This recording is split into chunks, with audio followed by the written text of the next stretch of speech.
Olá, meus queridos alunos. Este é o primeiro vídeo que eu estou gravando de aulas, montando um esquema de movimentos e projeção e imagens. E eu espero que você se agrade, tá? Se liga aí, vamos nessa.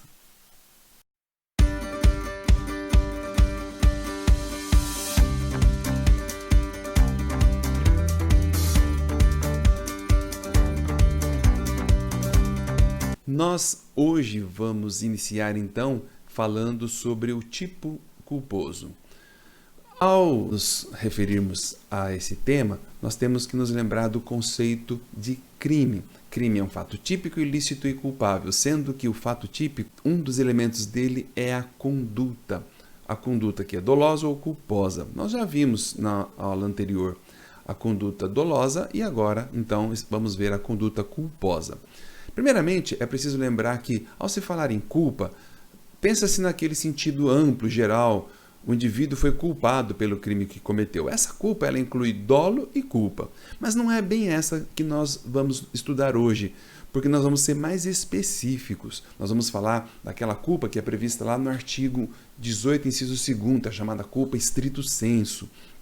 Por quê? Porque o artigo 18, parágrafo único, diz o seguinte: salvo os casos expressos em lei, ninguém pode ser punido por fato previsto como crime, senão quando pratica dolosamente. Ou seja, a lei fala salvo os casos previstos em lei. Que casos são esses previstos em lei? São exatamente os dispositivos que falam da modalidade culposa. Exemplo, artigo 121, parágrafo 3º, o artigo 129, parágrafo 6º, fala então da modalidade culposa. Se o homicídio é culposo, se a lesão corporal é culposa.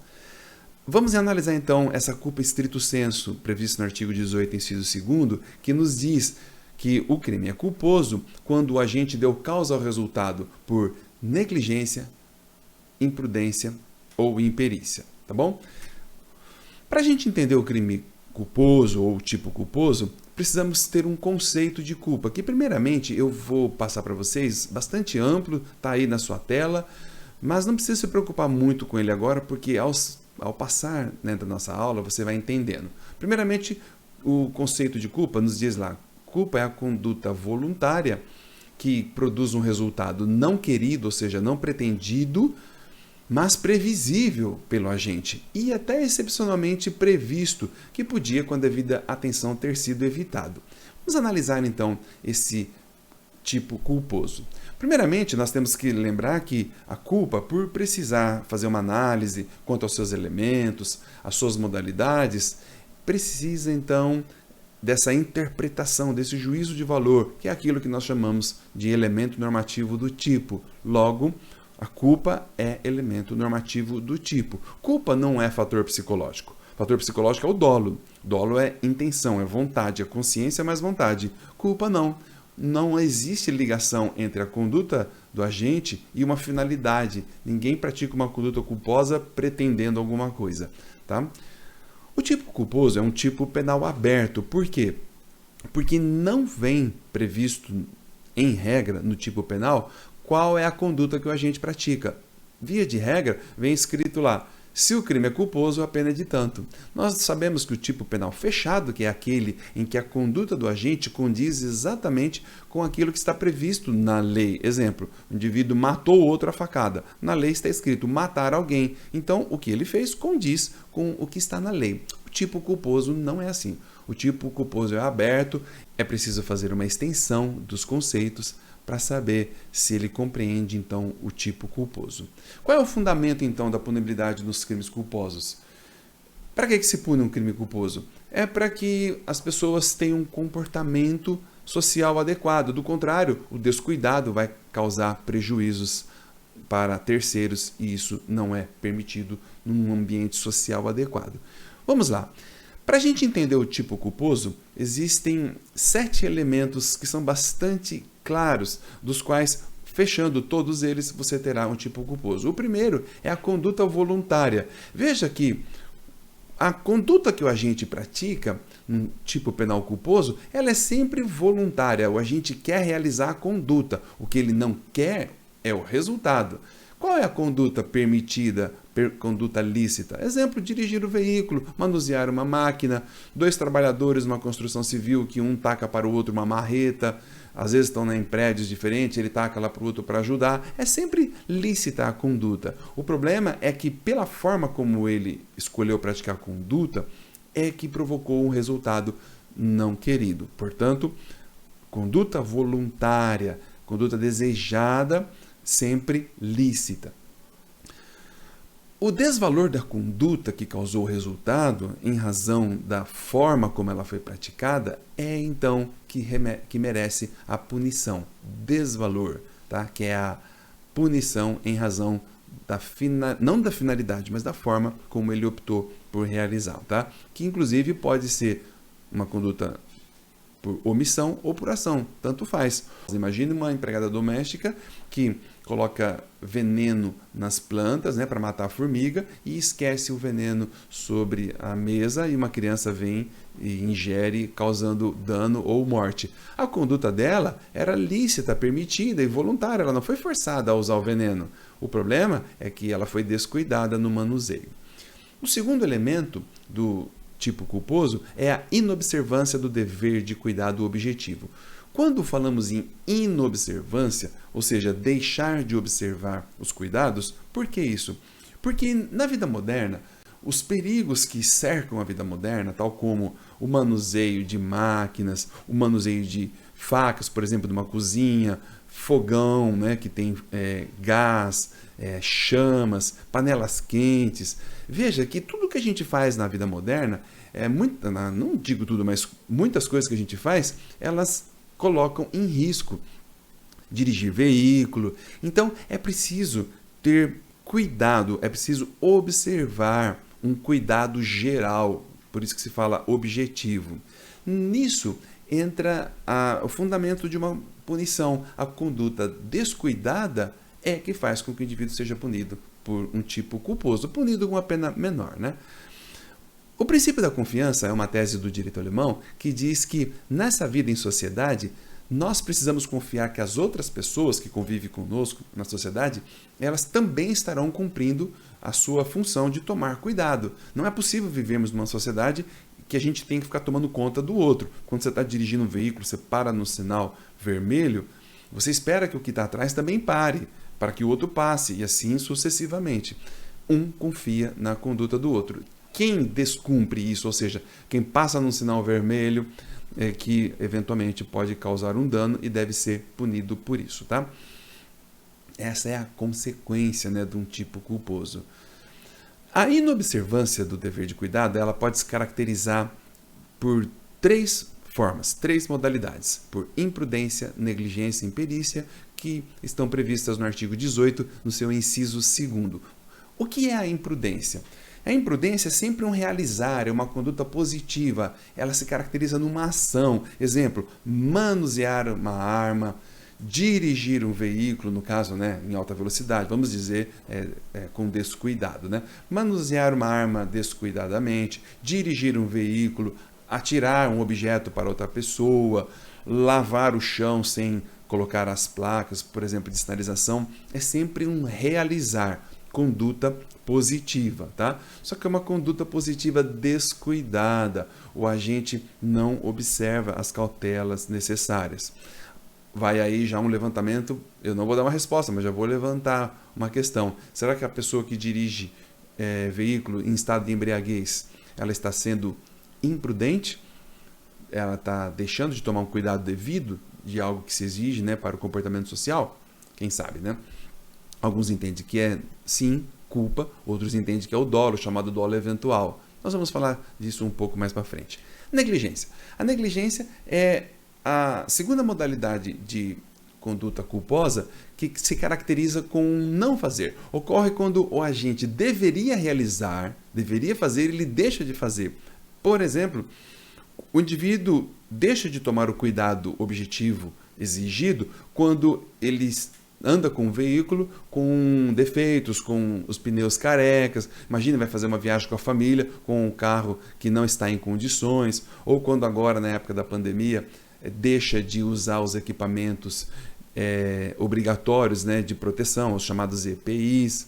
Então veja, o deixar de fazer é que pode caracterizar, então, uma conduta por negligência.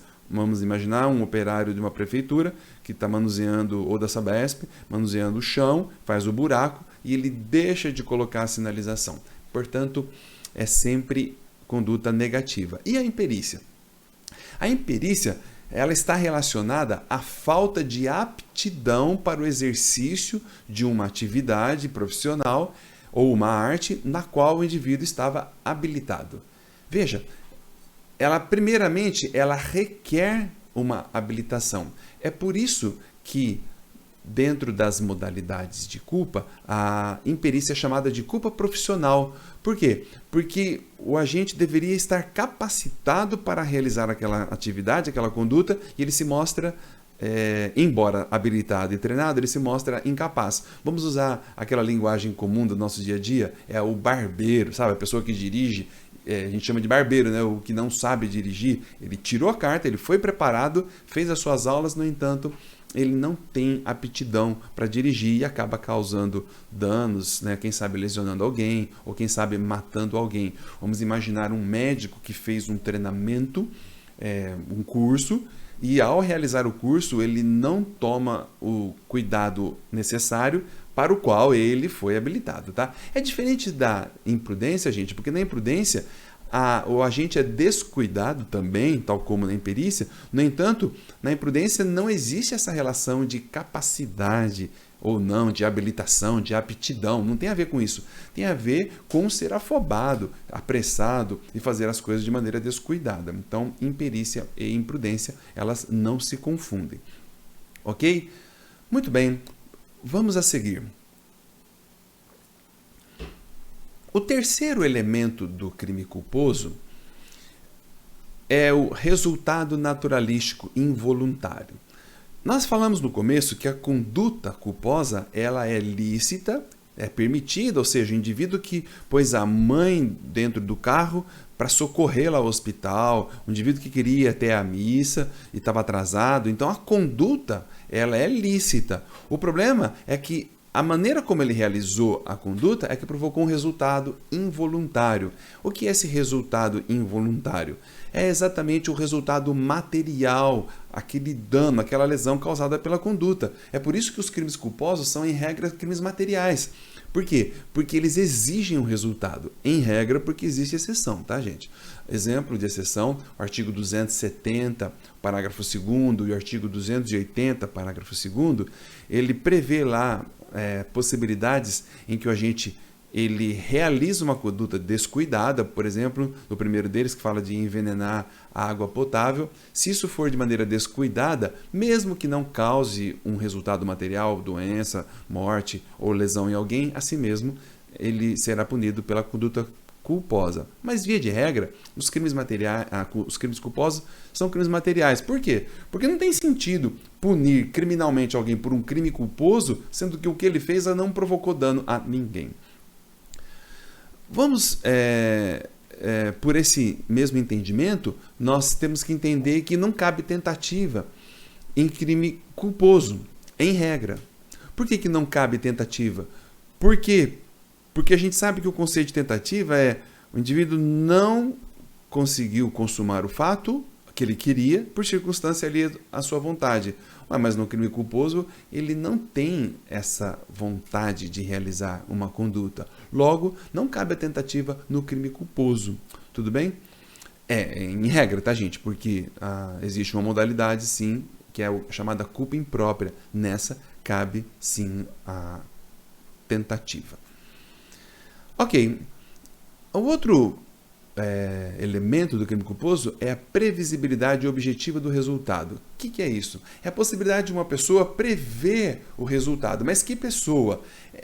A previsibilidade ela pode ser objetiva e subjetiva. Objetiva é aquela que leva em consideração o homem médio, aquela pessoa comum. O homem médio não é um indivíduo, tá? De 1,50 m, 1,60 m. Não é, tá, gente? Brincadeira. O homem médio é aquela pessoa comum, é o senso comum, aquele cuidado que a maioria das pessoas teria. Essa é a previsibilidade objetiva de evitar um resultado. Como assim? Deve passar na mente de alguém que está realizando uma conduta que, Se ele fizer aquilo, isso poderá causar um dano. Exemplo, alguém está dirigindo um veículo pela rua, vê uma manifestação, uma passeata, e ele está com pressa, ele quer passar rápido. Ao se aproximar, ele pode prever que, do jeito que ele está indo naquela velocidade, ele poderá causar um dano a alguém. É a previsibilidade objetiva, ou seja, geral. É diferente da previsibilidade subjetiva, que é aquela que leva em consideração as condições intelectuais, sociais e culturais da pessoa, especificamente. Essa análise da previsibilidade subjetiva, o crime culposo não pode levar em consideração, porque senão teria que ter uma análise da lei para um caso e para o outro especificamente, e é difícil. O juiz deve levar um parâmetro, de maneira geral as pessoas deveriam tomar conta daquela situação. Tá? O risco tolerado e o erro profissional, ele nos leva a ter essa dimensão de que, nessas hipóteses, é até admitido determinado erro. O risco tolerado, né? Por exemplo, dirigir veículo tem um certo risco, manusear máquinas, ou mesmo o erro profissional é admitido. Vamos imaginar um médico que, em razão das circunstâncias da medicina, pode acabar cometendo algum tipo de erro. Então, veja que no erro profissional, uma cirurgia complicada, se o resultado não se der por falha do médico, né, se não for por imprudência, imperícia, negligência, mas for em razão de riscos que acontecem normal, limitações da ciência, ele não poderá ser entendido como um resultado previsível. O médico não iria prever, ok? O princípio da confiança também, nós falamos agora há pouco, ele nos traz essa mesma dimensão de que espera-se que as pessoas cumpram com a sua parte. Se a outra parte não cumprir, a primeira parte possivelmente também não previa aquela situação. O quinto elemento é a chamada ausência de previsão. Veja, é muito importante isso. Crime culposo é a imprevisão do previsível. Ou seja, aquilo que era previsível objetivamente, o agente não pode prever que vai causar o resultado.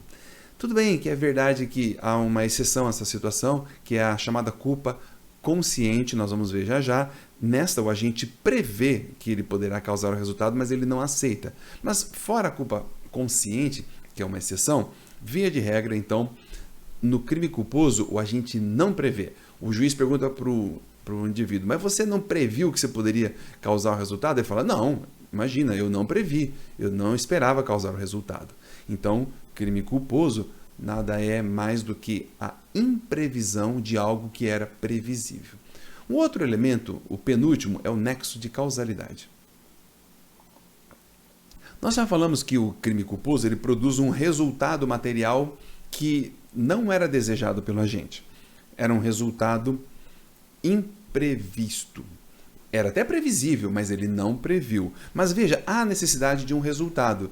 Então, tem que haver um nexo de causalidade entre a conduta praticada pelo agente e o resultado provocado por ele. Porque se não houver um nexo causal entre a conduta por negligência, imprudência e imperícia e o resultado, ou seja, se um resultado teria ocorrido de qualquer forma, independentemente da conduta do agente, então não há que se imputar ao agente essa responsabilidade. Tá? Nexo causal é o mesmo raciocínio que a gente faz quando estudamos o fato típico. E o último deles é a tipicidade. Tipicidade nada mais é do que um juízo de adequação que se faz entre a conduta do agente e a previsão legal. Lá no parágrafo único do artigo 18, está previsto lá, está escrito que salvo disposições expressas em lei. Ou seja, é necessário, gente, que um tipo culposo esteja previsto na lei. O que não se exige é o tipo doloso. O tipo doloso é a regra. Ele se presume. Uma conduta, quando alguém mata o outro, salvo se for por culpa, então, em tese, ela será dolosa. O juízo que se faz, então, de um tipo culposo é sempre de tipicidade entre a conduta dele, que foi por negligência, imprudência ou imperícia, e um tipo penal, ou seja, deve haver a previsão penal. Tá? Muito bem.